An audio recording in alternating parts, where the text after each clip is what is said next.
Let's talk about some injury news and updates.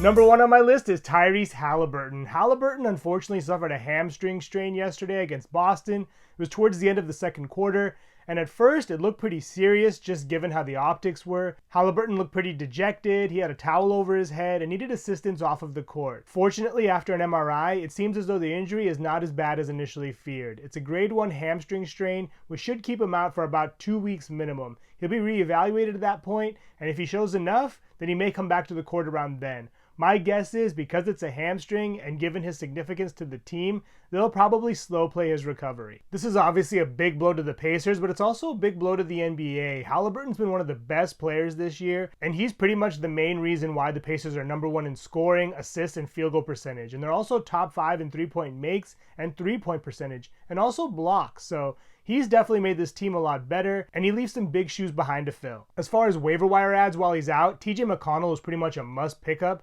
Surprisingly, Andrew Nembhard started for him in the second half yesterday, but he got into some foul trouble and really wasn't able to stay on the court. I still think McConnell's probably the better pickup of the two. Nembhard's more of a pickup in deeper leagues if you really need a point guard, but I think he's more of a wait-and-see player. McConnell should pick up a lot of the slack, especially with ball handling, and Haliburton leaves behind a lot of stats that need to be filled in. Up until now, he's averaged a staggering 24 points per game, around 4 rebounds per game, and nearly 13 assists per game. He's also getting 1 steal and 0.7 blocks per game, so you can expect Ben Mathurin, Bruce Brown, and even Buddy Hield to see an uptick in their work. Next on my list is Ja Morant. After missing the first 25 games due to suspension, Morant finally made his debut. Unfortunately, it only lasted 9 games. He suffered a torn labrum in his right shoulder and is set to miss the entire season. In his absence, we've kind of seen what this has been like. It's not very pretty. I think Desmond Bane, Marcus Smart, and Jaren Jackson are pretty much going to get all the minutes they can handle, but this is starting to look like a lost season for the Grizzlies. They're already down Steven Adams, who they lost to season-ending knee surgery. Brandon Clark has yet to come back from his Achilles, and I wouldn't be surprised to see them either move or acquire a player or two before the trade deadline. Desmond Bane has already been forced to improve his playmaking skills because of Morant's absence over the last 2 years, and I think that's only going to continue this year. And while Morant can't be replaced by any one person, I do think the Grizzlies are going to try to salvage the rest of this season.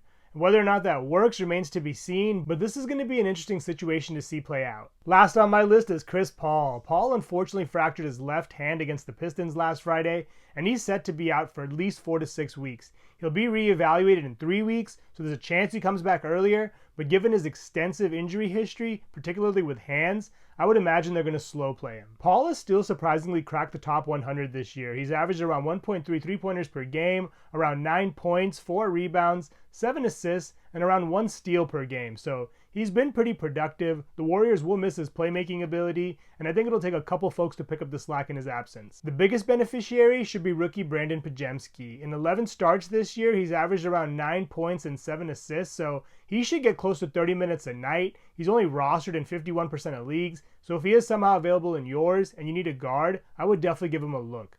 I also think Draymond Green's return could not have come at a better time. He's shown that he can handle the ball and run the offense, so he'll probably absorb a good chunk of the duties Paul leaves behind as well. There should also be some extra minutes available for both Corey Joseph and Moses Moody, so if you're in a deeper league, you can give them a look. They're both probably best utilized as streamers, but it's worth keeping an eye on both of them. Paul has had 11 injuries to his hands and wrist over his career, and he's also had 4 surgeries, so I could see him being out closer to that 6-week mark, especially if the Warriors continue to spiral. That's some injury news and updates across the league. Thank you so much for watching. Please subscribe and let me know your thoughts heading into Week 13 in the comments below.